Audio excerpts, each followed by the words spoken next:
90 seconds, I want to show you one of the problems you may encounter if you're like me, a product brand designer with Illustrator, Photoshop, and Blender. So let's say you have created your die lines for a power band product packaging, designed it in Photoshop, exported and ready to fold it into a box-like shape that is in Blender.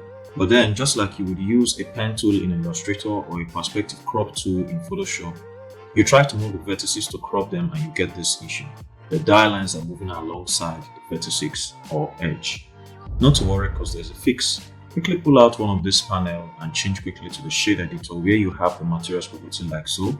Before we go further, make sure to subscribe. I drop important tips like this to help you in your creative journey. Again, before we go further, jump right to your edit menu, preferences, add-on, and search for Node Wrangler. Make sure it is enabled and then jump right back to the shade editor window and select the image texture.